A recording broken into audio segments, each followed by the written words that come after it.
Buena costumbre es actualidad y opinión con el respaldo informativo de Sabes.cl. Bueno, nosotros la semana pasada estuvimos conversando bastante a propósito de la violencia en la zona de la provincia de Arauco, en la región de la Araucanía, etcétera, y hablamos de las acciones del gobierno que están vinculadas con el plan del buen vivir.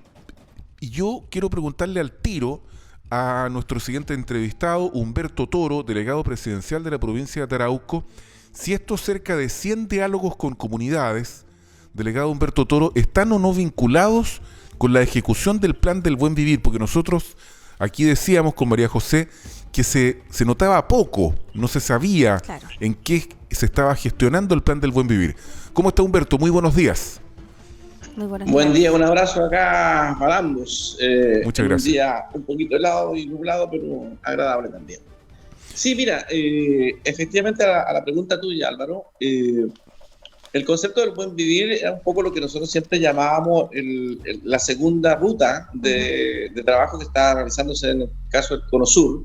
Una, el tema de la seguridad, que es un tema prioritario, y en segundo lugar, que era la ruta del desarrollo. Y en ese marco, efectivamente, con las comunidades se han tenido muchas reuniones. La delegada presidencial, Daniela Drene, encabezó 2 reuniones muy importantes que se realizaron, una en Curanilahue con comunidades de Tirúa y luego en Tirúa con las mismas comunidades. Y al mismo tiempo, por otro lado, hemos tenido reuniones en Contulmo, hemos tenido reuniones en Cañete con multiplicidad de comunidades y que efectivamente lo que busca es algo que se plasma en el buen vivir, que es cómo juntos construimos con las comunidades un itinerario de acciones de desarrollo que estén vinculadas para los próximos años. Y en ese marco lo que estamos reconstruyendo, por tanto, son las mesas territoriales, y en el marco de las mesas territoriales se ha tenido reuniones ya con prácticamente la totalidad de los seremis junto con las comunidades, de tal manera de ir recabando cuáles son los planteamientos, las necesidades, las urgencias que tienen en cada uno de sus territorios. Y en virtud de eso, cada una de las seremías entonces va a ir respondiendo a ese petitorio de tal manera que podamos concluir finalmente con una firma que permita efectivamente no determinar cuáles van a ser esas acciones a desarrollar en los próximos años, en particular lo que queda del gobierno, ¿no es cierto?, del presidente Boris. Y en ese marco, los temas de tierra, el tema de caminos, el tema de vivienda, los temas de agua, etcétera, son los que han ido fundamentalmente exponiéndose por parte de las comunidades, y esos son los compromisos que vamos adquiriendo. Entonces, ¿delegado? Se está construyendo una nueva ruta, como yo le llamo la ruta del desarrollo y del reencuentro entre el Estado y las comunidades mapuche.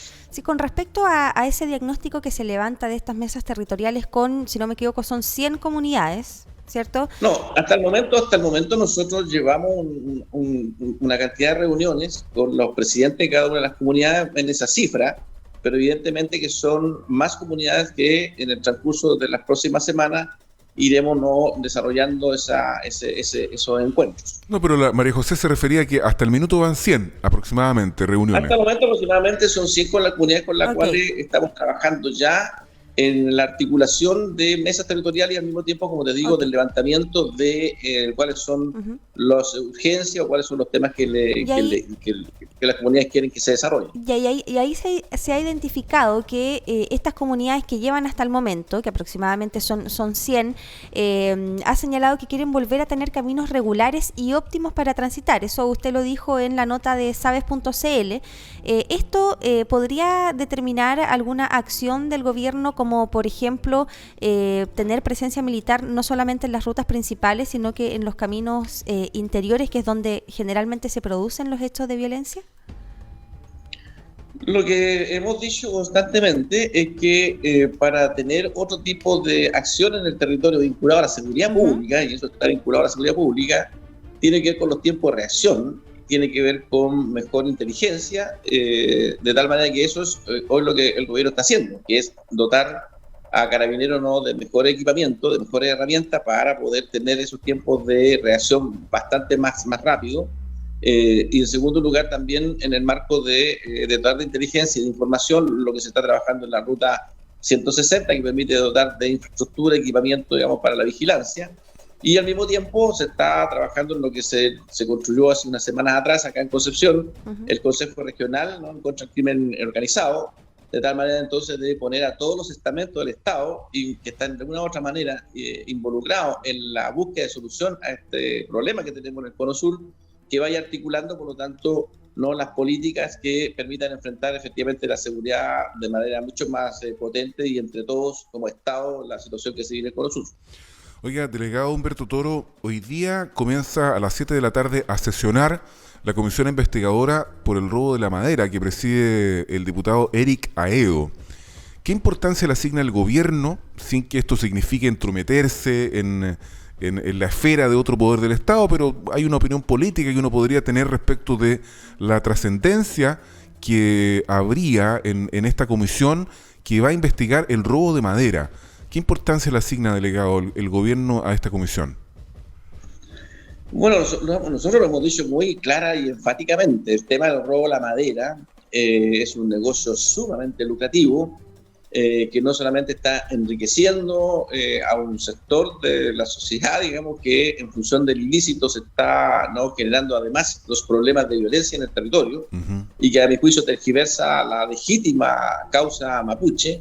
En la medida en que todos los actores del Estado nos involucramos en una acción investigativa y por tanto ayudamos a poner recursos, a poner política, a poner leyes que permitan que efectivamente no ataquemos de manera frontal una situación que ha complejizado la situación del territorio. Yo lo señalé en 2014 con la primera denuncia respecto a que el robo de la madera era una situación compleja, que estaban involucrados muchos actores y que esos actores evidentemente les interesaba mantener un territorio intranquilo, un territorio donde la situación no de violencia y de actos ilícitos se fuera como el pan de cada día, de tal manera que eso les permitiera efectivamente hacer de su ilícito lo que yo he llamado permanentemente, que tienen un territorio que les esconde de manera física, pero al mismo tiempo blanquean su ilícito a través, ¿no?, de la causa mapuche. Por lo tanto, reúnen dos elementos que les permite, por lo tanto, seguir sosteniendo ese ilícito. Y, por lo tanto, es un ilícito tan grande, tan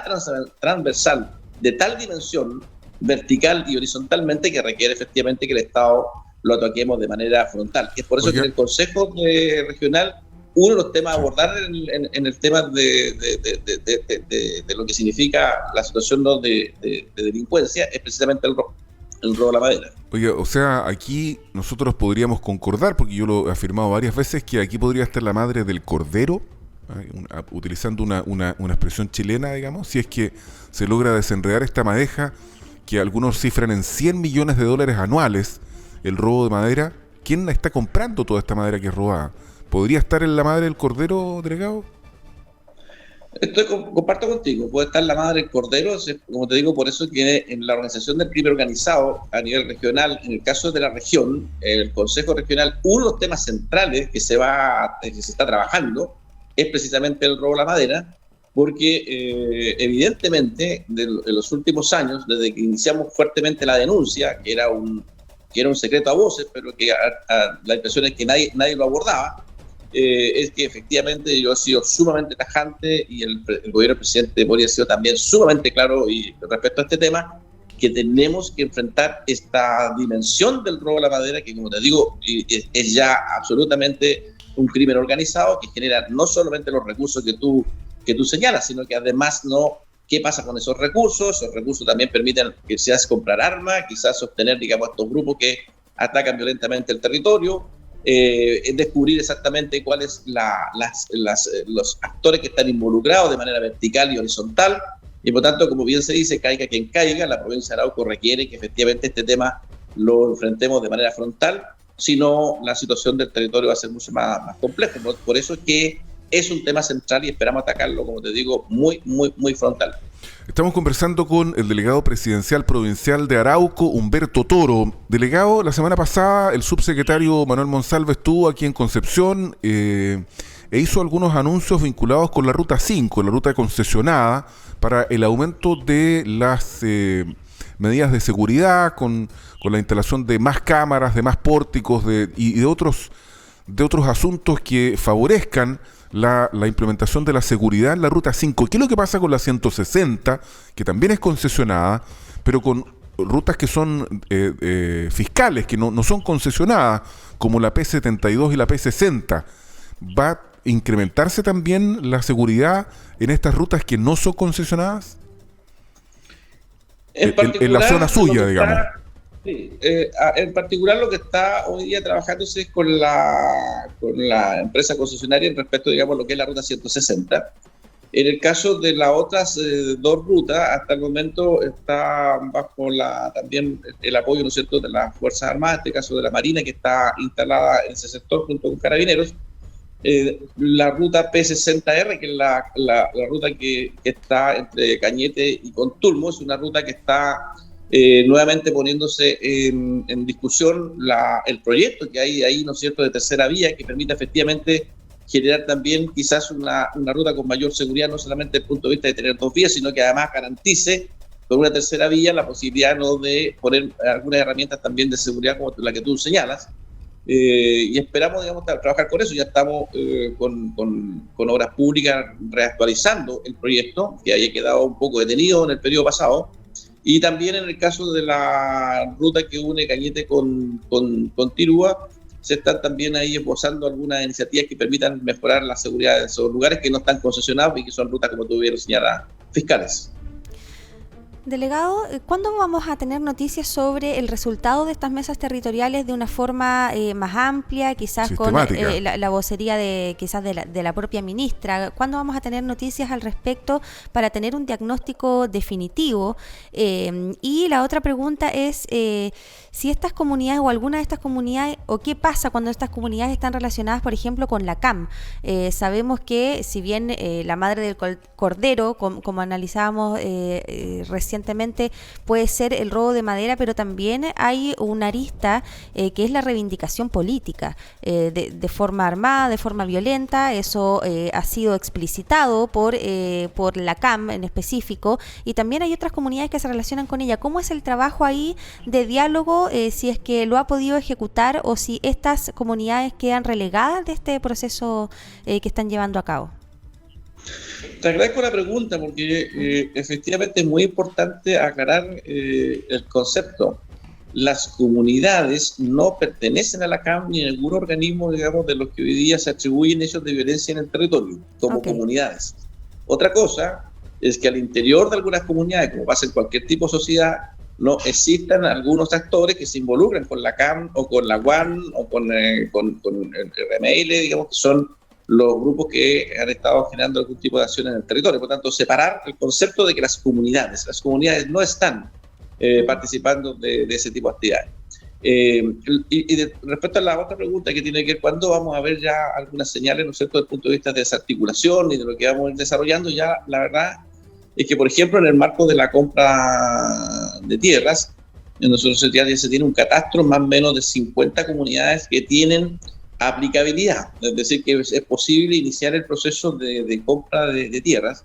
La semana recién pasada asumió el nuevo encargado, ¿no?, regional de asuntos indígenas de la CONADI, Iván Carilao. Por lo tanto, a partir de eso ya empezamos a iniciar el proceso de articulación con esas comunidades que tienen aplicabilidad. En el caso particular, como delegación, yo he sostenido varias reuniones con propietarios de los terrenos, de las tierras, ya sean forestales o particulares, con los cuales ya hay bastantes acuerdos respecto, digamos, a la disponibilidad de poner, ¿no es cierto?, esos terrenos en venta. Las forestales ya prácticamente han entregado también un catastro de lo que ellos tienen como disponible.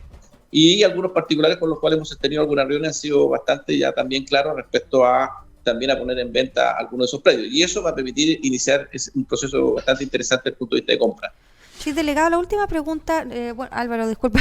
Sí, dale. En estas mesas de diálogo territoriales que han establecido con estas comunidades, ¿cuánta importancia ve usted que se le asigna al proceso constituyente o no tocan ese tema? Las comunidades han tocado el tema. Nosotros cuando nos reunimos con ellos nos estamos facultados como delegación para discutir el tema del plebiscito, ¿no? Y por lo tanto ahí nosotros nos abstenemos. Sin embargo, sí tenemos conciencia de que las comunidades han sostenido reuniones, han recibido también el libro, ¿no es cierto?, respecto a la Constitución a través de los dos estamentos que están autorizados, que es la Secretaría, no, la Seremía de Gobierno y la Seremía de Desarrollo Social, que son los únicos dos actores que pueden discutir o entregar la documentación respecto al plebiscito. Pero sí sabemos que las comunidades han estado conversando el tema, particularmente lo que concierne a los puntos en donde aparecen, digamos, temas relacionados con ellos. Delegado Humberto Toro, la última pregunta, le pediría que fuera breve en su respuesta. ¿Cómo califica el estado de la paz social en su provincia? ¿Se ha recuperado la capacidad del Estado de garantizar el control del orden público en la provincia de Arauco en las últimas semanas y meses?